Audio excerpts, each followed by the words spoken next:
الحمد لله رب العالمين، والصلاة والسلام على سيدنا وحبيبنا محمد وعلى آله وأصحابه أجمعين.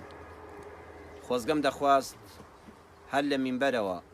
لە مزگەوتی ڕێگای بەهەشتەوە لە حزوری یەک بەیەکی بەڕێستاندا هەر وەکو جاران بم وتایە سەلام و ڕەحمەتی خوای پەروەردگارتان لێبێ مسلمانان و ئیماندارانی زۆر بەڕێز، ئیمانداران و خواناسانی قەدرگران. تا مەزورەتان بووم کە وتارێک جومعەی ڕابردوومان پێشکەش نەکرد، بەڵام بەهۆی ئەم بارودۆخە تایبەتیەوە کە بەویستی خوای پەروەردگار زۆریش درێژە ناکێشێ، نەمانتوانی لە مزگەوت و ماڵی خوای پەروەردگارتا لە خزمەتتان دابین. بەهۆی ئەم بابەتەوە کە لە مێشکی هەموماندایە تەواوی ڕاگەیاندنەکانی کوردی و جیهانی لەسەر بابەتی کۆڕۆنا و ڤایرۆسی کۆڕۆنا قسەمان بۆ دەکەن، خەریکە بە تەواوەتی بێتە پەتایەکی جیهانی و لە کوردستانیشدا بابەتێکە هەڵوێستەکردن لەسەری زەرورە. وەکو ئەرکی سەرشانی خۆم و مامۆستایەکی ئاینی پێم خۆش بوو لە یەکتریدا نەبڕین. لە ڕێگەی فەیسبووکی مزگەوتی ڕێگەی بەهەشتەوە لە ڕێگەی پەیجەکەمانەوە چەند پەیامێک سێ خاڵتان ئاراستە دەکەم لەم وتارەدا. خاڵی یەکەم،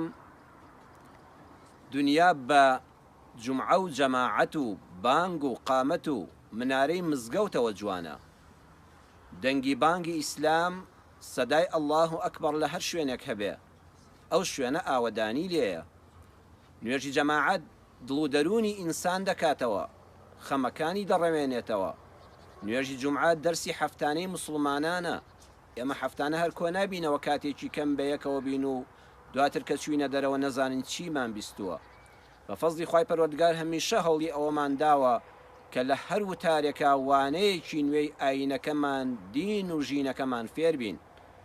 بەڵام کاتێکەوە بابەتێک دێتە پێشەوە دەبێت سەیری ئەوە بکەین، بابەتەکان بە عەتب وەرنەگرین، بە حەماس وەری نەگرین. ئەگەر مزگەوت و ماڵی خوای پەروەردگار دا بخرێ لە ڕێگەی تەحەداکردن و ڕێگریکردن لە کاری خواپەرستی، ئەوە خوا خۆی باسی ئەو کەسانەی کردووە. ومن ئەظلم ممن منع مساجد الله ئەن یذکر فیها. بەڵام حەمد و سەنا بە خوای پەروەردگار ئەم بابەتە لە کوردستاندا ڕووی نەداوە و بە ئیزنی خوا هەرگیزیش ڕوو نادا. مزگەوتەکان و ماڵی خوای پەروەردگار کە بۆ جومعە و جەماعەت داخراون بە تەحەداکردنی ئەهلی ئیسلام و مسلمانان و دژایەتی نییە، بەڵکو پێویستی ئەم قۆناغە وا دەخوازێ.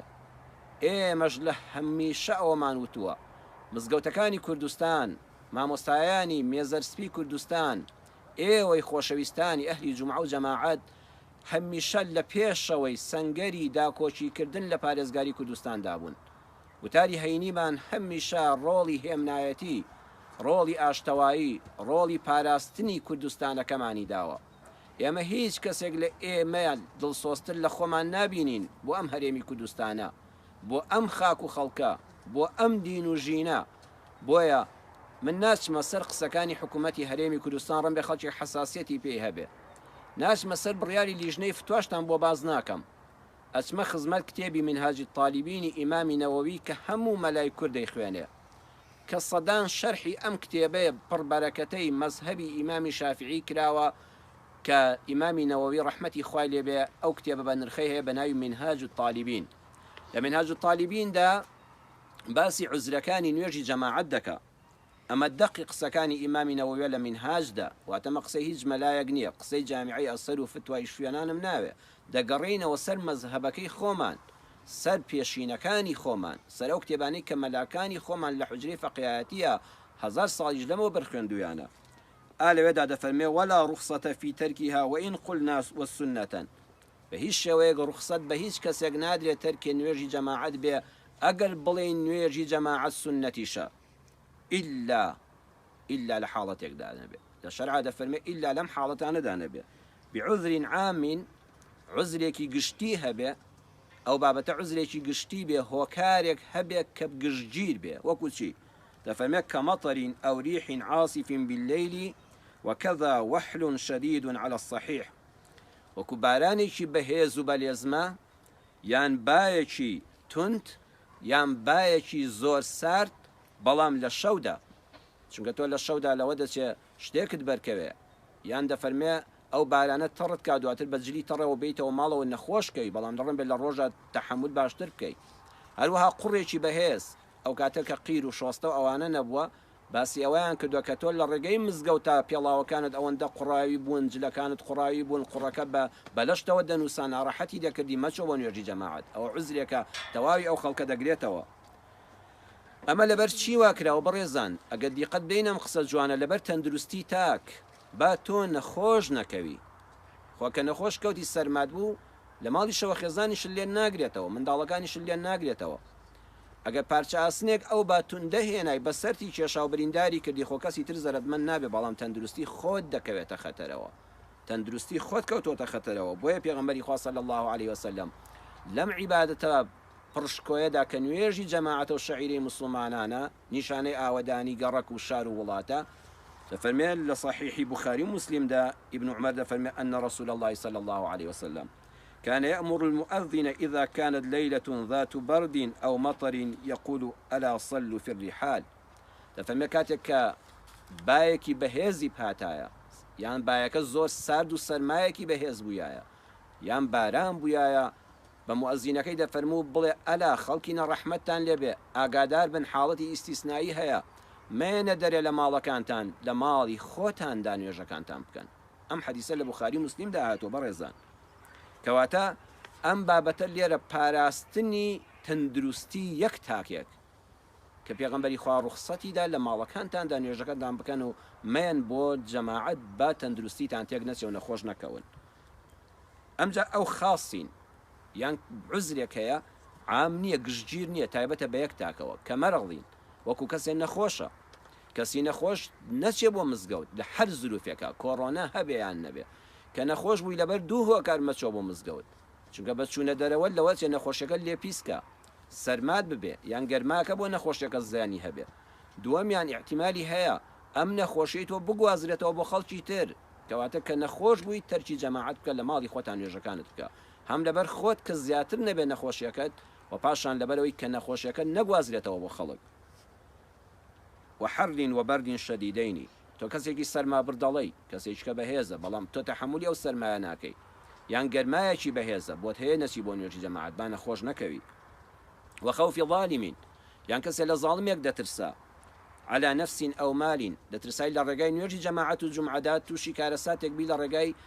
حکومەتێکەوە بۆ نمونە لە پێشووتردا تۆ لە خۆت دەترسای تووشی مەفلەزەیەکی ئەمن و استیخبارات بی مادام لە خۆت دەترسی خۆت مەکە هیلاکەتەوە بڵێ بە پشتیوانی خوا هەر دەڕۆم و چاویان کوێر دەبێت لە ماڵی خۆتان نوێژەکەت کە با نەفست تیان نەچێ یان دەترسای دزوز جێ ڕێگر هەبێت لە ڕێگادا تۆ کەسێکی ناسراو بێ پارەدارێک ناسراو بووی و زەمانەکەش ئەمنیەت نەبوو لە ماڵی خۆتان مەڕۆ لە تاریکی بەیانیدا یان لە نوێژی عیشادا بڕۆیتە دەرەوە کەسانێکی خوانە ناز بێنە سەر ڕێگات ئەمجا بڵێ وڵا لە ڕێگەی مزگەوت تا تاڵانیش کرێم قەی ناکەن نە شەرع ئەمەی ڕێگە پێ نەداوی ئەمە عوزرە بۆ تۆ با بپارێزرەی ئەو ملازەمەتی غەریمین معسرین بەڕێزان یەکەمیان خاڵی تەندروستی بوو با تەندروستی نەکەوێتە مەترسیەوە دووەمیان باش شکۆی مرۆڤ نەشکێ کەرامەتت هیچ کاتێ نابێت کەرامەتی مرۆڤ لە پێناوی نوێژی جومعە و جەماعەتە فەوتێندرێ ئەوە تا لێرەدا دەفەرمێ ئیمامی نەوەوی ئەگەر کەسێک قەرزار بوو قەرزارە و نیەتی پیاوێکی پارەخۆری خەڵکیش نییە ئەو کەسەی کە ئەم قەرزاریەتی حەقێتی داوای قەرزەکەی بکاتەوە ئەمیش کاتی قەرزەکە هاتووە چاوەڕێیە فڵان کەس پیاوێکی بەڕێزیشە بەخوا ملیشی ناگرێت لەناو خەڵکە تەریقیشی ناکاتەوە بەس ئەم خۆی کە چاوی پێیکەوت تەریق دەبێتەوە خەتیبی بەغدادی دەڵێ پیاوێکم بینی لە مزگەوتە میزی بەخۆیدا کردبوو لە تاویەوەی کە کابرایەکی خاوەن قەرزی بینی بۆ ئەوەندە بە شەرم بوو مادام شکۆی تۆ دەکەوێتە خەتەرەوە ئەگەر ئەم خاوەن قەرزت چاو پێکەوت هەموو لەشت دەلەرزێت لە عیبەتی خۆتا لە حرمەتی خۆتا و نیشتە بیدەیتەوە لە ماڵەوە نوێژەکەت کە باش خۆی مرۆڤایەتی نەڕوشێ با کەرامەتی ئینسانی لە پێناوی نوێژێکی جەماعەت و جومعەدا نەڕووسێ ئەوە عوزرێکی خاصە بۆ تو چکە فڵان کەس دەربینێ لە ڕێگادا یان دەربینێ لە مزگەوتەکەدا لە جومعەکەدا وأكل ذي وعقوبة يرجى تركها إن تغيب أياما برزان أم شرعي أما وابزان بيوستي بفتواي حكمة فلان وفلان وأصهر بالسعودية وأنجنية أما أكتب كاني خومانا كتبي ملاياتي خومانا أقل كسيك دا ترسال عقوبيك أترسال لويك توشي بلايك بي أقل شن روج الصبري بقرتها ونشوها وجمعة وجماعات بلايك دربيه ولو فتنة رزقاري دبو لو عقوبة رزقاري دبو شرع لفنا أو شن روج لما الله والصبر بقرا حتى أو أياما شن روج كوتي دا بره خۆت مەخەبەر هیلاکەت ماڵە ئیلا سەری شمدانم نوێژەکەم هەر دەکەم نە مەچۆ بۆ جمعە و جەماعەتەکە لە ماڵەوە بە تا ئەو ئەیامانە ئەو ئەیامە چەند ڕۆژەکە تێدەپەڕێ بە ئیزنی خوای گەورە کەرامەتت ناشکێ شکۆت ناشکێ لە ئیسلامدا ئەم دوو خاڵە زۆر گرنگە لەو عیبادەتەکاندا یەکەم تەندروستی چونکە هەموو عیبادەتەکان تەندروستیمان پێدەبەخشن دووەم هەموو جمعە و جەماعەتێک عیززەتمان پێدەبەخشێت تۆ بوونت هەیە لە گەڕەکەکەدا پیاوێکی پیاوانەی کەسێکی بەڕێزی هەر وەختێ شکۆی مرۆڤ کەرامەتی مرۆڤ حرمەتی مرۆڤ شکا عیبادەتەکە لە ماڵەوە بکە تێکەڵ بە خەڵک مەبە لە ماڵەوە مەچۆ دەرەوە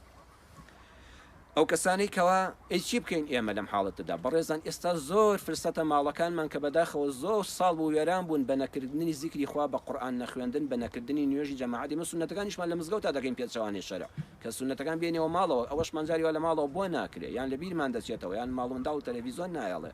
یان لە بەهۆی گوێگرتن لە بەرنامەیەکەوە لە بیرت دەچێت کە سونەتەکە نەکردووە ئێستا فرسەتە هەر کەسە لەگەڵ خێزانی بەڕێزتدا منداڵەکان لە دوای خۆتەوە ڕیسکە نوێژی جەماعەت لە ماڵەوە بکە ئەگەر 27 ئەجرەکەشت بۆ نەنووسێ خۆ لە 25 ئەجرەکە بێبەش نابی ئەگەر جەناب سوپاس بۆ خۆی گەورە ساڵانێکە نوێژی جەماعەت نەفەوتاوە ساڵانێکە نوێژی جەماعەت نەفەوتاوە بەهۆی ئەم ڤایرۆسەوە عرضم کردن ئێمەی موسڵمان تخوا با نەبینە هۆکاری ئەوەی بێدینێک بڵێ وەڵام مزگەوتەکان ئەم نەخۆشییان بڵاو کردەوە یەک حاڵە لە ئێمەدا ڕووبدا زۆرە لەسەرمان ئێمە پەڵەیەکی وەکو بەفرەکانی کوێستان سپین بچووکترین پەڵەمان لێ دیارە با ئێمە هەمیشە پێشنگی هێمنایەتی بین لە وڵاتەدا کاتێککە تۆی بەڕێز سوپاس بۆ خوا ساڵانێکە نوێژی جمعەی و جەماعەت نەفەوتاوە هەرگیز شتیوان نەبینیوە بەڵام ئێستا ناتوانی بچی ئێستا دەبیە هۆکاری ئەمانی وڵاتەکەت تەندروستی خۆت کاکە مەترسی لەسەر خۆشت هەیە کەسێ لە نوێژە لە تەنیشتەوە بێ بیگریتەوە ناشزانی چۆنە دواتە دێمە سەریکە و بابەتی نەخۆشیە لەم کاتەدا خوای گەورە ئەجرەکەی تۆ بەبەر دەوامی دەنووسێت ئەگەر لە ماڵی شەو جەماعەتەکەت بۆ نەکرا شێخی ابن حەجەر لە تحفەدا ئەمەی باس کردووە پشتیوان بەف حەدیثەی پێغەمبەر صلی الله عليه وسلم کە لە بوخاری داهاتوە دەفەرمێ إذا مرض العبد أو سافر كتب الله له من الأجر مثل ما كان يعمل صحيحا مقيما هەر وەختێ ئینسان ساغ و سەلامەت بوو هەر عیبادەت و خواپەرستێک بکە و هەر وەختێ کاتێک کە لە ماڵەوە بووی هەر عیبادەت و خواپەرستێکت کرد کاتێ بارودۆخ گۆڕان نەخۆش کەوتی بەهۆی نەخۆشیەوە نەتوانی بەردەوامی لەسەر عیبادەت و خواپەرستیانی جاران بە زۆری بەهۆی سەفەرەکەەوە دابڕای لەو عیبادەت و خواپەرستە سونەت و قورئان خوێندن و کۆڕ و مەوعیزە و جەماعەت و ئەوانە مادام کاتی ساغی و لە ماڵبوونت نەتفەوتاندون خوا دەفەرمێ فریشتەکان هەموو ڕۆژ ئەجرەکەی خۆی بۆ بنووسن ئەوانەی ئێوەی بەڕێز دڵخی خۆتان تەنگ مەکە من قەت جەماعەتم نەفەوتاوە شێخی ابن حەجەر لە تحفە دەفەرمێ بەردەوام ئەوانەی بەردەوام جەماعەت بوون ئێستاش ئەجرەکان وەکو خۆی هەر بۆ دەنووسرێ چه فرسەتێکی زیێڕی نیشە ماڵەکانمان بکەین مزگەوتێکی بچکۆلانە بۆ دەوری قورئان هەر لە ماڵی خۆتا بەڵام خەڵکی تر کۆمەکەوە و وتارەکانی جومعەمان ئێخۆ باشە ئەم دەستگا فەیسبووکە کە ڕۆژانە خەڵک بۆ کات بەسەربردنێکی بەلاش بەکاری دێنێ بۆ ئێمە لەم خەڵاتی خوایە فرسەت وەرنەگرین حتا بەیەک دەگەینەوە لە مزگەوتە جومعانە ئاوە وتارێک پێشکەشکەین و بۆ خۆمان گوێی لێ بگرین بۆ پاشەم بیگەێنین بەدەیان خەڵکی تر ئەزانی ئەو ئەجر و پاداشتە خوا لە منی قبولکات چەندیش بە نسیبی ئێوە دەبێت تۆ لە وتارەکانی جومعەشدا نابڕی لە دەرسی هەفتانەدا نابڕی دووەم خاڵ کەس پێویستە ئاماژەی پێ بکەم تێگەیشتن لە سونەنی کەونی خوا لە قورئانی پیرۆزە لە چەند شوێنە بەتایبەت لە سوورەتی فاتیر ئاەتی 43دا دەفەرمێ فلن تجد لسنة الله تبديلا ولن تجد لسنة الله تحويلا خەڵکینە دڵنیابن خوای گەورە کۆمەڵی یاسا و ڕێسای هەیە ئاڵوگۆڕی پێ ناکا لەبەر خاتری هیچ کەسێک وە شوێن جێگا و بابەتەکە ناگۆڕێ لەبەر خاتری هیچ کەسێک سونەنی کەونی سەیری کافر و مسلمان ناکات دەبێ ئێمە ئەم دینت بۆکو خۆی حاڵی بین خۆشەویستان لە زمانی پێغەمبەردا صلی الله عليه وسلم کاتێک کە پێغەمبەری خوا ئیبراهیمی کوڕی وەفاتی کرد دوا کوڕی وەفاتی کرد بەڕاستی هیچ ئازارێک ڕەن بە نەگاتە ئازاری جەرگ سووتان خوا جەرگی ئێمە نەسووتێن و خوا ڕەحم بەڕۆڵی هەموو مسلمانانیش بکە هیچ کەسێک ئەو ئازارە تا خۆی نەیبینی بێ خوا بمان پارێزێ هەز بە ئازاری جەرگ سووتان ناکە تۆتان ڕەن بێ بەڕێزت خەمی خۆتن نەبێ ئەوەندەی کە خەمی مناڵەکان تە تووشی نەخۆشی کۆڕۆنا نەبن ئەگە گەیشتە سەرەوە ڕادەی ئامادەی خۆزگە خۆم توش بمای بەس منداڵەکانم سەلامەت بن پێغەمبەری خوا صلی الله علیه وسلم هەموو ئومێدەکانی ئەو چاوەگەشانی ئیبراهیمی کوڕی بوو کاتێک کە لە باوەشیا وەفاتی کرد پێغەمبەری خوا هۆن فرمێسک بە چاوێ داهاتە خوارەوە ئەم حەدیثە لە بوخاریدا هاتووە لە بوخاری و موسلیمە هاتووە دەفەرمێ خەڵکەکە وتیان ئای خوای پەروەردگار چەند ڕێزی لەو پێغەمبەرەی گرتووە لەبەر خاتری جادەفەرمێ سوبحان الله لە کاتی ڕوح دەرچوونی مردنی ئیبراهیمی کوڕی پێغەمبەردا لە باوەشیا یەکسەر خۆرگیرە یەکسەر لەو کاتەدا دنیا ئێمە خۆرگیرانەکە جەنابتان بەبیرتان دێ ئەوەی تەمەنێکتان هەیە چۆن دنیا تاریک بوو حتا تەنانەت مریشکەکان دەڕۆیشتە کولانەکانەوە چۆلەکەکان دەهاتنە ژێر گوێسەبانەکانەوە ئەو کاتانێک هەمومان ببیرمان دێت دنیا ئاواتاری بوو لە هەمان لەحزەیە خەڵکەکە هەموو سەریان بەیەکەوە ناو لە دەوری ماڵی پێغەمبەر و مزگەوت کۆبوونەوە وتیان الشم انكسفت الشمس لموت إبراهيم سبحان الله خوات چەند ڕێز لەو پێغەمبەر ئێمە دەگرێت لەبەر خاتری مردنی ئیبراهیمی کوڕی پێغەمبەر ئەوە تا خۆرگیرە پێغەمبەر لەم جەرگ سوتاوێدا بەو چاوەپڕ لە فرمێسکەوە نەی هێژ ئەم هەڵەیە بەسەر ئومەتا تێپەڕ بێ یەکسەر چۆسە مینبەر و خەڵکی کۆکردەوە فەرمووی خەڵکینە بزانن ئەیها الناس إن الشمس والقمر آيتان من آيات الله خەڵکینە ڕۆژ و مانگ دوو نیشانە لە نیشانەکانی خوای باڵادەست هەر ئینسان کە دایانبینێ گەورەی خوا دەبینێ عەزەمەت و تاکوتەنهایی پەروەردگار دەبینێ لا ينكسفان لموت أحد ولا لحياته ئەو خۆر و مانگە نە لەبەر مردنی هیچ کەسێک دەگیرێن و نە لەبەر لەدایکبوون و ژیانی هیچ کەسیش هیچ کەس نە کافر و نە موسڵمان نە پێغەمبەر و نە کوڕە پێغەمبەر نە شەیطان پەرستێک و نە فڵان کەس نە لەبەر ئەو دەگیرێ نە لەبەر ئەو بەردەبێ و نە لەبەر لەدایکبوونی هیچ کەسێکیش خوا ڕۆژ و مانگ دەوەستێنێ و ڕووناکی ناهێڵێ فەرمووی وإذا رأيتموها فصلوا وادعوا الله حتى ينكشف بەڵام پێغەمبەر ڕێگا عیلمیەکەشی سبحان الله بۆ دیاری کرد فەرمووی ئێمە لەم کاتاندا کە خۆر و مانگ گیرە مەڵێن ئەمە بەهۆی فڵان کەسەوە بوو ئەمە بەهۆی فڵان موسڵمانەوە بوو کە مرد بەهۆی فڵان پیاوچاکەوە بوو بەهۆی لەدایکبوونی فڵان کەسەوە بوو لەبەر خاتری پێغەمبەر بوو ئەمە سونەنی کەونین بەڕێزان ئەو کاتە ئەو پێغەمبەرە ویستی ئەم ئومەتی ئیقرأه هۆشیار بێ لە سونەنی کەونی تێبگا فەرمووی ئێمە چی بکەین فەرمووی نوێژ بکەن جا بەڕێزان سەیری شەرع بکەن لە شەرعا نوێژی ڕۆژگیران و مانگگیران وەکو نوێژەکانی کەیە بەڵام دوور چوار ڕکوعی تێدایە لە دوو ڕکاتە یعنی جارێک سوڕەتی فاتحە دەخوێنی قورئانێکی دەبێت زۆر بخوێنی بچێ سەر ڕکوع زۆر لە ڕکوع پێغەمبەر مایوەک لە بوخاریدا دەفەرمێت دواتر هەستایەوانێ ئەنجا دەفەرمێت دیسان دەستی کردەوە بە فاتحە دیسان قورئانێکی زۆری خوێن دیسان چۆوە سەر ڕکوع زۆر مایەوە دیسان هەستایەوە ئەمجا چۆ سوزدەی یەکەم زۆر مایەوە دیسان چۆ سوزدەی دووەم زۆر مایەوە ڕکاتی دووەمیش بەو شێوەیە دەفەرمێت کاتێک کە پێغەمبەری خوا صلی الله علیه و سلم لەم نوێژە بۆوانە یەکسەر ثم انصرف وقد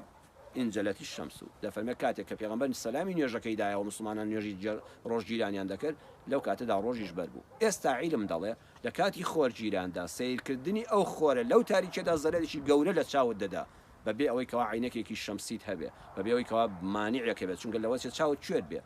پێغەمبەری خوا ئەو کاتە فەرمووی ئێوە خەریک بن بە نوێژێکی دوور و درێژەوە با لە زیانەکانی پارێزرێن با لە زیانی ئەو تیشکە گەردونیە بپارێزرێن ئێمە خاوەنی ئەو دینەین دەبێت لەو سونەنانە تێ بگەین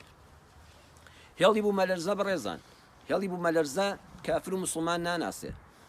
لە باشووری ئەمریکا چەند شوێنێکەیە ئەگە شەیطان پەرستی لێبێ ئەگە مسلمانی عابید و خواناسی لێبێ بە حیاتی ئەو شوێنە بوو مەلەرزە لێی نادا ئەوە حەقیقەتی عیلمیە بەڵام تۆ لە بیابان بی لە یابان بە خەڵکی هەمیشە لە شەو نوێژا بن هەمووی حافزی قورئان بێ بوو مەلەرزە دەلەرزێنێ چونکە هێڵەکە وایە ئەوە سونەنی کەونیە پەیوەندی بە کافر و مسلمانەوە نییە ئەگەر سیرکەی شاخێک کە بەڕێزترین شاخی سەر زەوی بێ جەبەلی عەرەفەیە چێوی عەرەفاتە شوێنێک مقدەسترین شوێنی سەر زەوی بێ مەکەی پیرۆزە دەی باشە لەبەر خاتری ئەو هەموو ئیماندارانی کە بە چاوی بە فڕمێسکەوە دەستەکانی نزال لە چێوی عەرەفە بەرز دەکەنەوە خوای گەورە لە کاتی چلەی هاوینە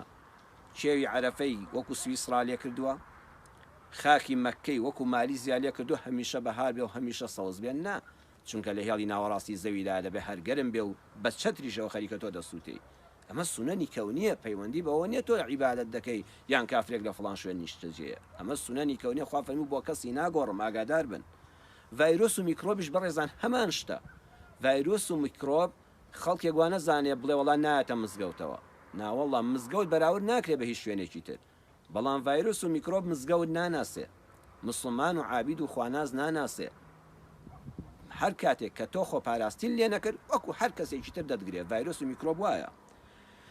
بەڵگەمان لەسەر ئەوە یەکێک لە سەحابەکانی پێغەمبەر صلی الله عليه وسلم ئەبوو عوبەیدەی کوڕی جەڕاحە ئەزانن ئەبوو عوبەیدە چ زاتێکە ئەبوو عوبەیدەی کوڕی جەڕاح خاوەنی دوو مەدالیایە یەکەم مەدالیە لەلایەن خواوە پێبەخشراوە دووەم مەدالیە پێغەمبەری خوا پێبەخشیوە مەدالیای خوا ئەوەیە لەسەر زمانی پێغەمبەری خوا دە کەس مژدەی بەهەشتیان دراوەتێ لە دنیادا کە ئەوانە مردن و چوونە بەهەشتیان یەکە یەکێ لەوانە ئەبوو عوبەیدەی کوڕی جەڕاحە ئەوە مەدالیای خوایە دووەم مەدالیە پێغەمبەر فەرمووی ئەمین هذه الأمة ئەمینداری ئومەتی ئیسلام ئەبوو عوبەیدەی کوڕی جەڕاحە. ئایا کاتێک کە تاعونی عەمواس بڵاو بەوە ڤایرۆسەکە بڵاو بەوە ئەبوو عوبەیدەی ناسی نەخێر وەکو حەزاران خەڵکی تر ئەبوو عوبەیدەشی پێکا و پێشی مرد و شەهید بوو. تەماشاکە بەڕێزان دوو مەدالیای لەلایەن خۆ پێغەمبەرەوە هەیە ڤایرۆس نایناسێ ئەو ڤایرۆسە دەگاتە هەموو کەسێک فەرقی کافر و مسلمان ناکە دەبێ ئاگادار بین. بۆیە پێغەمبەری خوا صلی الله عليه وسلم ئەو کاتە فەرمووی ئەگەر تاعون لە شوێنەکە بوو لێی دەرمەچۆ ئەگەر بیستت تاعون لە شوێنەکایەوەتە نەخۆشیە درمەکان کە سەرچاوەکان وەکو تاعون وایە وەکو ئەم ڤایرۆسی کۆڕۆنایە لە شوێنەکە هەبوو مەچۆ لەش تووشیشی بووی مەڕوە دەرەوە. دەفەرمێ هەر کەسێک تووشی تاعون بوو واتە تووشی نەخۆشیەکانی ڤایرۆسی بوو زانی خەڵک لێی دەگرێتەوە بڕواتە دەرەوە بیگوازێتەوە گوناهی وەکو ئەو کەسەوایە کە لە سەفی الفرار من الزەحف کاتێ سەفی مسلمانان و کافران لە جەنگی و جیهادا بەرامبەریەکەن ئەو کەسە بەهۆی ڕاکردنەوە سەفی مسلمانان دەشکێنێ شکۆی ئیسلام دەشکێنێ مسلمانان هەموو بەهۆی ڕاکردنی ئەوە لەناو دەچن ئەوە یەکێک لە گوناهی کەبیرە. پێغەمبەری خوا فەرمووی هەر کەسێ نەخۆشیەکە بگوازێتەوە بۆ شوێنێشکە بزانێ هەیەی و ڕاکە و لێی دەرچێ و بی با شوێنشکەش توشکە لە قیامەتە لەگەڵ ئەو کەسانی مەیدانی جیهادیان چۆڵ کردو و شکۆی مسلمانان و عیزەتی ئیسلامیان شکاندەوە ئەوەندە گونەهبارە. واگەر کەسێکیش گرتی سەبری کرد پێغەمبەری خوا فەرمووی نەچوو بۆ کەسی نەگواستەوە بە مستەلەحی عیلمی ئەمڕۆ خۆی کەرەنتی نەکرد خۆی تەسلیم بە دام و دەستگاکانی تەندروستی کرد کاکە عیبە نییە واللهی نەمردن نەخۆشی نابێ هیچ کەسێک بە نەخۆشکەوتنی کەس پەنا بەخوای گەورە خۆشحاڵ بێ والله خوا غەزەبی لە فڵان کەس کرد بۆیە زیاد لەو خەڵکە ئەو گرتی بۆیە بۆ نەخۆشیە من نەخێر ئەوە تاقیکردنەوەی پەروەردگارە لەوانەیە فڵان کەس زۆر لە من و تۆ بەڕێستر بێ بۆیە خوای گەورە ئەوی تاقی کردوێتەوە تۆ لێی دەرچووی تۆ شکری خوا بکە ئەوە تۆ فەزلی خوات بەسەرەوەیە ئەویش هەر فەزلی خوای بەسەرەوەی بە جۆرێکی تر دەفەرمێ هەر کەسی ئەم نەخۆشیەی گرت خۆی پاراست و تێکەڵاوی خەڵک نەبوو حتا خواشی فایدەدا لە ماوەی ئەو کەرەنتینێدا لە عیبادەتی خوادا بە شەرتی مسلمان و ئەهلی نوێژ و ڕۆژوو بێ بە شەرتی عیبادەت و خواناسی بکە ئەو مەسافەی بە عیبادەت بۆ حیسابە مادام سەبری گرتەوە خەڵکی توش نەکردو پێی مر ئەمجا شەهیدە ئێستاڵەن خوا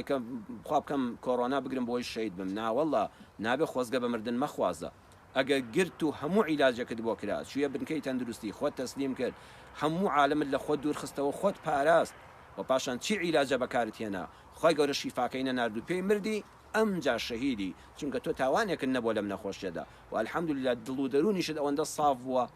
بەڕێنمایەکانی تەندروستی و عیلم جوڵاویتەوە و کەسیشت تووشی ئەو بەڵایانە کردووە خوا ئەجری شەهیدانی قیامەتت پێدەبەخشێ و ئەجر و پاداشتی بنەماڵەکەشت دەداتەوە سەبوریان دەدا. پێغەمبەری خوا صلی الله عليه وسلم دەفەرمێ لە کاتی ئەم سونەنە کەونیانەدا پەنامە بە نەخەون و خەیاڵ. ابن کەثیر دەفەرمێ ابن وەثیل لە کامیل فی تاریخ دەفەرمێ کاتێک کە تاعون بڵاو بەوە هەر ئەو کاتە 30,000 کەسی ئەو سەردەمەی کوشتووە 800 ساڵ لەمەوبەر دەفەرمێ ئافرەتێک خەونێکی بینی درۆیەکی هەڵبەست بوو وتی خەڵکینە لە خەومە ئەو نەخۆشیە جنێک دروستی کردو دێخاتە لەشی خەڵکەوە جنەکە دەڵێ کوڕێکم مردووە و دیاریتان بۆ نەیە ناوناتون بۆ تەعزیەکەم وا لە فڵان بیرم ئەو خەڵکە هەر هەموو دەچوو کەلوپەل و خواردنی خۆی دەخستە ئەو بیرەوە تا زانایە کاکتی بۆ خاتری خوام خڕافیاتە بە هەزاران خەڵک تووشی ئەو خڕافیاتە بوو ئێستا خەڵک خرافیاتی ئەوەی وەڵا لەناو قورئانە مویەک هەیە ئەو موی ژڕیشی پێغەمبەرە و ئەگە بیکەیتە ئاوە ئێستا سەردەمی ئەوە نییە پێغەمبەری ئێمە صلی الله عليه وسلم ئەو زاتە زۆر لەوە گەورەترە ئومەتی پێغەمبەر دەبێت زۆر وشیارتر بێ لە خەڵک من دەچمە خزمەت حەدیثێکی پێغەمبەر صلی الله عليه وسلم ئەمانە سنەنی کەونین ئەبێ لیان حاڵی بین دەفەرمێ إذا وقع الذباب في شراب أحدكم فليغمسه ثم لينزعه فإن في إحدى جناحيه داء والأخرى شفاء صحيح بخاري ژمارەی فرمودا 3142 دەفەرمێ کاتێک خواردنێکتاندا خواردنەوەیەکتاندا نابوو شلەمەنیەکتاندا نابوو ئتر شەربەتێکە ماستاوێکە دۆیەکە شلەیەکی خواردنە لەو کاتەدا مێشێک چۆ ناویەوە پێغەمبەری خوا صلی الله علیه و سلم فەرمووی یەکسەر دەری مەهێنەوە فڕێدەی یەکسەر نقومیکە بیخە ناویەوە پەنجەیەکی پێدا نێ کەوچکێکی پێدا بێنە با تەواو لە شلەکان نقم بێ ئەمجا دەریکە و ئەمجا فڕێدا دواتر شلەکە بڕێژە ئەم حەدیثە من نازانم وشەی خواردنەوەی تێدا نییە زۆر خەڵک مامۆستانی بەڕێز بڕەمێ خۆشمەوە هەڵەیەم کردبێ دوایی بیخۆوە حەدیثەکە ناڵێ بیخۆوە حەدیثەکە باسی خواردنەوەی ناکات دەفەرمێت لە یەکێک لە باڵەکانیدا دیاریشی نەکردو خەڵک وڵا سەیری کە بزان لەسەر باڵی چەبیان ڕاست پێغەمبەری فەرمووی لە یەکیاندا لە یەکێک لە ژێر باڵەکانیدا شیسەیەکی بچووک هەیە کە بە چاو نابیندرێ پێغەمبەری خوا ئەو زەمانە باسی ڤایرۆسی کردو کە بە چاو نابیندرێ لە ژێر یەکێک لە باڵەکانیدا ڤایرۆسێکی خراپ هەیە کە دەردە کە نەخۆشی بڵاو دەکاتەوە پێغەمبەری خوا صلی الله علیه و سلم فەرمووی لە ژێر باڵەکەی تریشیدا دەرمانێک هەیە کاتێک کە تۆ نخومت کرد ئەو دەرمانە ئەو دەردە دەکوژێ لەم حەدیسەدا دووشتی پێوتین لە یەک دێڕا ئەم هەموو حەقیقەتە عیلمیە 1440 ساڵ لەمەوبەر فەرمووی پێغەمبەری خوا صلی الله عليه وسلم ڤایرۆس هەیە کە بە چاو نابیندرێ ژێر باڵی مێش وەرە مەگە بە میکرۆسکۆپ سەیریکەی دواتر لەم زەمانەی ئێستادا دکتۆرێکی بەڕێسەیە ناوی دکتۆر مصطفى إبراهيم حسن أستاذ الحشرات الطبية جامعة أزهر ومدير مركز أبحاث والدراسات الحشرات الناقلة للأمراض أو دكتورة بسبوري گواستنەوەی نەخۆشیەکانەکە بەهۆی حەشەرات و باڵندەکان و گیان لەبەرەکانەوە دەگوازرێنەوە اختصاصی ئەو دکتۆرە ئەوەیە هاتۆ ژێرباڵی مێشی تەماشا کردووە فعلەن وایە ئەوە بەحسی دکتۆراکەیەتی لەسەر ئەوەی کە بەڵێ لە ژێر یەکیاندا ڤایرۆسێکی زۆر ورد میکرۆبێکی زۆر ورد هەیە ئەو میکرۆبە نەک ڤایرۆس میکرۆبەکە بچێتە هەر شلەیەکە و پیسی دەکا و تووشی نەخۆشی دەکا بەڵام کە نقومت کرد باڵەکەی تری دەتەقێ پێغەمبەری خوا فەرمووی بڕواتان بە میکرۆب و ڤایرۆس و شتێک هەبێ کە نابیندرێ هەیە حەقیقەتە بەڵام دڵنیابن دەرمانیشی هەیە دەرمانەکەش نزیکە هەر لەوەچێ لە خودی خۆیان پێیەکەن هەر لە باڵەکەی تری ئەوەندە لێک نزیکن دەرمانەکەش ئاسانە واتە دەستەوسان بدەبن بابن ئومەتە مرۆڤایەتی هەر وەختێ ڤایرۆسێک میکرۆبێک پەیدا بوو دڵنیابن خۆی پەروەردگار عیلاجەکەشی داناوە لەوەچێ زۆر نزیک بێ بە دووری مەزانن بە ئاسانی بیدۆزنەوە دووەمیان پێغەمبەری خوا نەهی کرد خواردنەکە بڕێژی چونکە کە ڕشتت بە میکرۆبەکەەوە لە ناوی دەبەی با بە پاچی لە ناوی بەری با باژینگەکە پیس نەبێ ئەم شلێ ئەم ئاوە ئەم ماستاوە ئەم شەربەتە فڕێمە دەمەی ڕێژە کاتێک کە یەک باڵی چۆتە ناویەوە تۆ نقومی کە با بە پاچی بێڕێژی با ئەم میکرۆبە لە هەوادا بڵاو نەبێتەوە باژینگەکەت پارێزراو بێ وەبزانم چه فەرمودەیەک هەیە لەمە زێڕینتر بێ ئەوەی کە بزانین ئەمە سونەنی کەونیە پەیوەندی بە کافر و مسلمانەوە نییە تۆی مسلمانیش خۆشەویستم بە گوێی ئیسلام بکە بە گوێ پێنەدان خوا بە ئیسلام ناشرین نەکەین ئەوەی ئێمە مسلمان دەپارێزرێت چی ئیسلام مسلمانان خوا لەم نەخۆشیە دەیپارێزێ پاک و خاوێنەکەمان وەرە دەستنوێژت زیاتر بکەوە بەردەوام دەستت بشۆ پاک و خاوێنی تۆی مسلمان دەپارێزێ کە الحەمدولillah ئێمە میلەتێکی پاک و خاوێنین خەڵک لە غەربە زیاتر کە توش دەبێ هۆکارەکەیەوەی کابرا بە ساڵ لە تەوالێتە ئاو بەکار ناهێنێ هەر بە کلێنسێک خۆی پا دەکاتەوە بەڵام ئێمە سوپاس بۆ خۆی گەورە بەردەوام لە تەوالێتەکانماندا بە ئاو خۆ پاک دەکەینەوە کە دێنە دەرەوە بە سابون دەستمان دەشوین و پاشان پێنج فەرزە بەلانی کەمەوە پێنج دەستنوێژ هەڵدەگرین ئەوەی نوێژی سونەت و شەونێژکە زۆر زیاتریش دەبێت بە پاک و خاوێنی خوا دەمان بەپارێزی بە پاک خواردنی پاک ئێستا زیاتر خۆ بگرە بە خواردنەکانی ماڵەوە کە بخۆل لە ماڵەوە بە پوخت و خاوێنی لە خواردنی دەرەوە تا بۆ دەکرێت خۆ پارێز بە چونکە لەوەی احتیمالی هەیە پریشکی نەخۆشێکی بەسەرا ڕۆیشت بێ خواردنی پاکتر بخۆ ماڵمان پاکە سوپاس بۆ خوا ماڵی مسلمانان عیبادەتی تیا دەکرێت هیممەتمان بەرزە ناچینە شوێنە خراپەکان پێشتریش نەچوین مەساج و کافتریا و فڵان و باڕ و ئەوانە ئەوە ئەسڵەن وایە هەر نەبێ گوناحە خەڵکێک یان زۆر زانە یان زۆر نەزانە کە دەوێت مزگەوت و ئەو شوێنە پیسانە بێت بۆ ئەو شوێنانە هەنوو بۆ مزگەونێ قەت گوناحە مزگەوت بەرێت لای ئەسڵەوەیان هەر نەبن ئەوانە لە وڵاتە ئەوانە هەر بۆ خۆیان سەرچاوی میکرۆب و خراپە بوون هەمیشە چۆن مزگەوت دەبێ ڕیزی ئەوانەوە ئەوەیان زۆر زانە دەوێت مزگەوتمان ناشرین کە یان مسلمانێکی نەزانە قیاسی ئەمە لەوە دەکات مزگەوت ماڵی خوایە سەرچاوی هێمنایەتی بووە لە کاتی سیحەتدا لە کاتی بڵاوبوونەوەی نەخۆشیشدا هەر لە مزگەوت و مسلمانانەوە ئێمە خۆمان دەپارێزین با خەڵک لە ئێمەوە فێر بێ خەڵک بۆ لە منوتەوە فێریەوە نەبێ من مزگەوتەکەم داخستووە دەی فڵان کەسی باش شوێنەکەی خۆی داخاک من بەم پاک و خاوێنیەوە دایخەم ئەوەی تۆ مەترسیشی زیاترە دەتۆش دایخە با ئێمە سەرچاوە بین سوپاس بخوا لە کوردستاندا باشمان هێناوە من ناڵم مەترسینێ هەیە ڕۆژانە زیاد دەکا بە چاوی خۆمان دەبینین بەڕێزان ئەم ڤایرۆسە بە چاوی خۆمان بینیمانە لە هەر عایلەیەکان نەخۆشێکە بوو بێ منداڵەکانیشی گرتویانە بەڵگەیەکی بەرچاوڕون و زانستی بە چاو دەبیندرێ بەڵام راپۆرتێکم خوێندەوە دکتۆر قسمەت میرخان مامۆستایەکی دکتۆرێکی کووردە لە وڵاتی سوید دەژی دکتۆرێکی خۆمانە کووردە لە وڵاتی سویدە دکتۆر قسمەت میرخان دەڵێ بە پێ راپۆرتی ڕێکخراوی تەندروستی جیهانی WHO کوردستان لە چاو وڵاتەکانی دراوسێ و دەوروبەر و ڕۆژهەڵاتە ڕۆژهەڵاتی ناوەڕاستە لە پێشکەوتوترین وڵاتەکانی خۆپارێزیە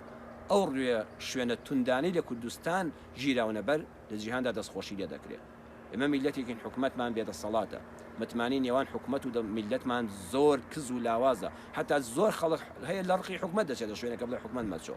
بەڵام هێشتاش دەستخۆشی لە حکومەت دەکرێت ئێمە هەمیشە فێریەوە بووین حکومەت چاکی کرد لەنی دەستت خۆش بێ خراپی کرد یەکەم کەسین ڕەخنەی بنیادنەرانی لێ دەگرین و بەویستی خواوەی لەسەر شەمان بهێنەوە سەر خەتی ڕێگە ڕاست چونکە وڵات ئەگە تێک چوو لە مامۆستای ئاینی و لە دکتۆر و لە پۆلیس و لە ئاسایش و لە توی کاسبکاریش بەیەکەوە لێمان تێک دەچێت نەخۆشی بڵاو بۆ مزگەوتەکەی منیش دادەخرێ و بازارەکەی تۆش دادەخرێ و بنکەکەی ئەویش دادەخرێ هەمومان بە یەکەوە زەرەتمەندین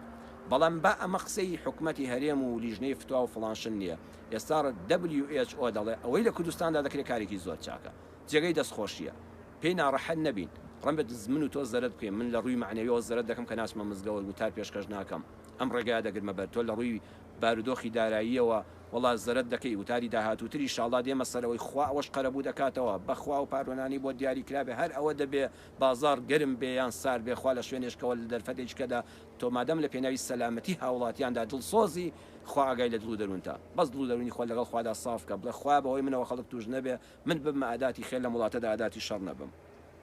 ئەو دکتۆرە بەڕێزە لە وڵاتی سویدا کە خۆم لێی دەژیم و لەوێ دکتۆرم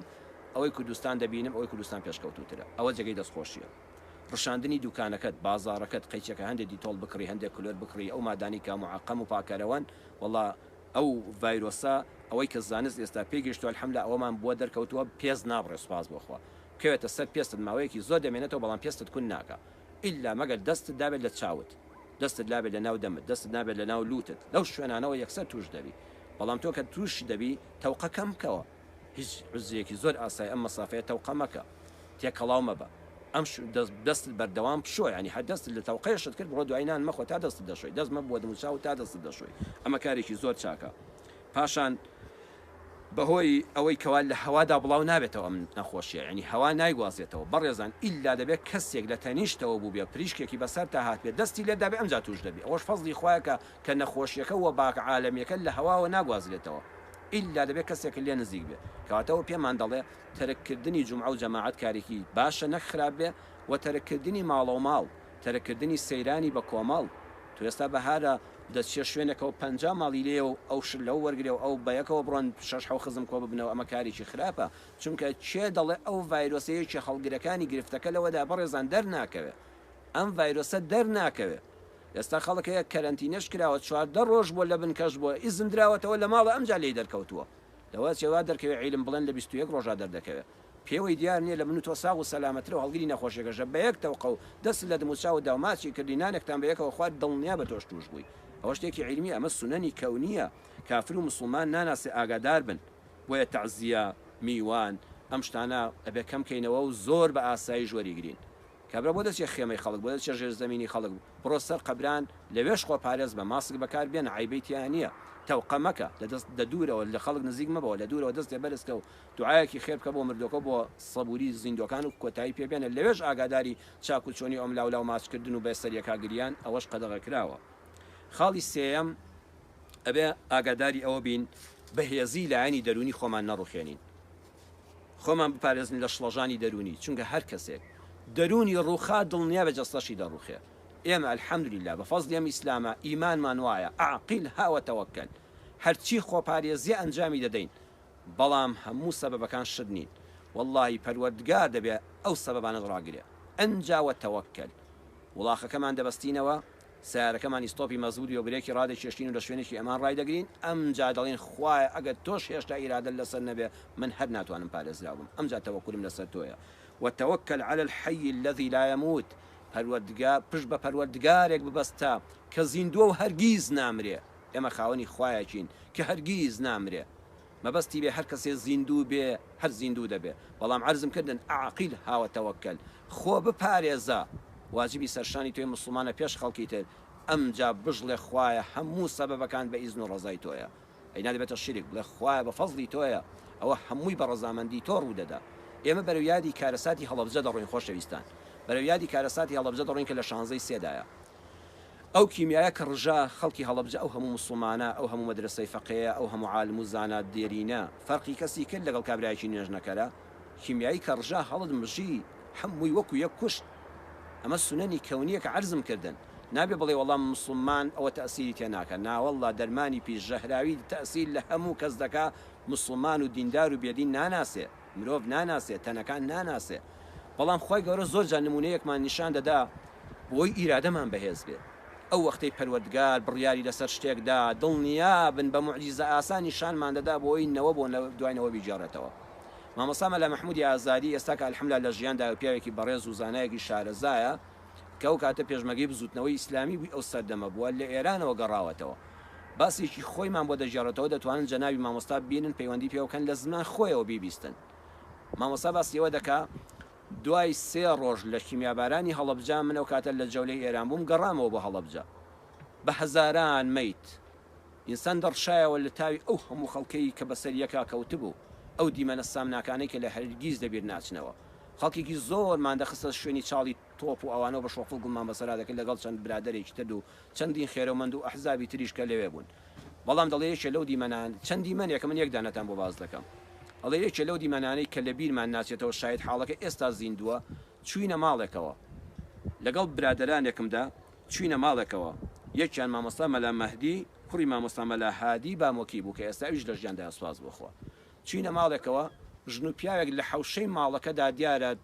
گەنج بوون ژن و مێردی یەکتر بوون لە تەنیژ یەکترەوە سەریان بەسەری یەکەوە چیمیاکە کوشتبوونی و شەید بوون. بینیمە مناڵێکی کچۆڵەی 2 ساڵانە ئەم مناڵە بە دەوری دایکە دێو دەڕوا و پەنجەیەشی لەناو دەمیایەتی. ئەمە کاتێک کێمە چوینە سەر ئەوە 7 ڕۆژ بوو 7 دانە ڕۆژ بوو چیمیایی لەو ژن و پیاوەیدا بوو لەوێ مردبوون. ئەم مناڵە ئەوەندە پەنجەی خۆی مژی بوو لە برسانە پەنجەی باریک بووەوە بەدەوت نەیدەوێرە لە دەوری دایک و باوکی دوورکەوێتەوە هیچ شوێنی نەبوو دەچۆ ژێر باوکیەوە چۆ ژێر لای مەمکی دایکیەوە بەڵام دوور نەدەکەوتەوە. تەنان هەموو لەشی دەلەرزی لاواز و زەعیف بوو لە برسانە پەنجەی باریک بوو ئەوەندەی مژی بوو. ئەڵە کە هەڵم گرتەوە مناڵەکە ساغ و سەلامەتە. سبحان الله دوای 7 ڕۆژ لەو هەموو چیمیادا کە بە 5,000 کەسی کوشتووە ئەم مناڵە بە زیندوی ماوەتەوە. ئەڵە دامە دەست مامۆستا مەلا مەهدی کوڕی مامۆستا مەلا هادی بامۆچی وتم 7 ڕۆژە مناڵە هیچی نەخواردووە بڕۆ مریشکێک شتێک پەیدا کە چەلاوەکەی بدەیە وردەوە ئاوی مریشکی بدەنە ئاوی برنجی بدەنە هەتا تۆزە مەعیدە دەکرێتەوە خواردنی قورسی بدەنە دەیکوژێ. ئەڵێ ئەویش بە هەمان شێوای کرد بوو چوونە ئۆردوگای هەرسین لە ئێران بە عینوانی ئەو ماڵە و فڵان کەس و تەسکەر و شتەکانیان کە سوکاریمان دۆزیەوە تەسلیمان کردن. ئەو کچە گەورە بوو دەڵێ لە زانکۆی کۆیە جامیعەی تەواو کرد و ئێستا لە ژیانایە. دوای جامیعە هات بۆ لام کە نانیشانی منی وەرگرت بوو کاتی خۆی ئێمە ڕزگارمان کردووە وتم ئێمە ئەرکی سەرشانی خۆمان جێبەجێ کرد و دوعای خێرمان بۆ بکە. ئەڵە سەیری دەکردم نەیدەزانی بە چ زمانێک بە چ چاوێک سوپاسی من بکە سوپاسی ئەو مامۆستایە بکە چۆن ئێمە یەکەم کەس گەیشتینە سەری و چۆن ڕزگارمان کرد و گەیاندمانەوە کە سوکاری. بەڕێزان دیقەت بدەن وتەوەکەل عەلە الحەی الەذی لا یەموت. هەمومان دەمرین بەس زاتێک دەمێنێتەوە کە خوا بە تاکید فەرمووی حەیی لا یەموت بەس ئەڵڵایە. پشتیوانمان بەو زۆر ببەستین. عەرزم کردن سونەنی کەونی دەبێت مراعات بکەین خوا بۆ کەسی ناگۆڕێ لە بەرخاتری کافر و مسلمان. و پاشان ئەو ڕوخسەتە شەرعیانەی کە ئیمامی نەوەوی لەو منهاج الطالبینە فەرموویەتی کاکە هەر ئەو فتوانەی ئەوانێ مەجێبەجێ دەکەین لێلا نادەین. تەندروستی مرۆڤ شکۆی مرۆڤ دڵی مرۆڤ لە شەرعا دەفەرمێ ئەگەر نەخۆشێک هەبوو لە سەرە مەرگا بوو دڵی بە تۆ دەکرایەوە مەچۆ بۆ نوێژی جومعە و جەماعەتەکەت لای ئەو نەخۆشە بمێنەوە خێری زیاترە بەجرەکە نافەوتێ. ئەگەر لای نەخۆشێک بووی بۆ نوێژی جەماعەت دیگوت خوا هەندێکی تریم شم لا دانیشە جارە مەڕۆ بۆ نەدەکرا دواتر سەری دەدەیەوە مەچۆ بۆ نوێژی جەماعەتەکەت. لە مغنی محتاجە خەتیبی شەربینی شێخی ابن حەجەریش لە توحفەیە دەفەرمێ ئەگەر کەسێک گەنجێک ژنی گواستەوە لە مەسافەی چەند شەوی زاوایەتیدا لەبەر خاتی دڵی بوو کە خان با نەچێ بۆ نوێژی بەیانی و با نەچێ بۆ نوێژی عیشا دڵی ئەم ئافرەتە ڕاگرێ با ئەو ماوەیە تەرکی نوێژی جەماعەت بکە. شکۆی مرۆڤ دڵی مرۆڤ قەدری مرۆڤ تەندروستی مرۆڤ لە پێش هەموو شتێکەوەیە. بەڵام هەموو سەبەبەکان بگرە بەر و بشزانە ئەوەی لە سەر و هەمووانەوە دەتپارێزێ بە زاتی ئەڵڵایە. بۆیە مناڵێک 2 ساڵانە لەناو ئەو هەموو کیمیاییەدا لە بەردەمی دایک و باوکێکی کیمیایی لەداو کە دەست لە جلەکانیان دەی تۆش توش دەبی کە هەناسەی بەسەر بۆنەکەت بەسەرا بێ دوای چەند ڕۆژ توش دەبی. ئەو منداڵە بە ساغی مایەوە جامیعەشی تەواو کرد گەیشتە شوێنی خۆشی و ئێستا مامۆستاش لە ژیانایە و کچە جوانەکەش لە ژیانایە. داواکارم لە خوای پەروەردگار ئەم بابەتەی کە ئێستا تێیان ئەم نەخۆشی کۆڕۆنایە هەم خۆمان زیندوو بین و بیجێڕینەوە هەم نەوەکانی داهات و مێژووی کوربین و سێتەوە بڵێت چۆن ساڵی گرانیە گەورەکە هەبوو ساڵی لافاوەکە هەبوو ساڵی بەفرە زۆرەکە هەبوو ساڵێکی شەبوو لە کوردستانە مزگەوت هەمووی داخرا. بەڵام الحەمدولله الحەمدولله میلەتی کورد ساغ و سەلامەت دەرچوو. یا ڕەبی خوای کوردستانمان سەلامەت کەی خۆمان منداڵەکانمان خێزانمان یا ڕەبی خوای هەموو خەڵکی وڵاتە کوردستانەکە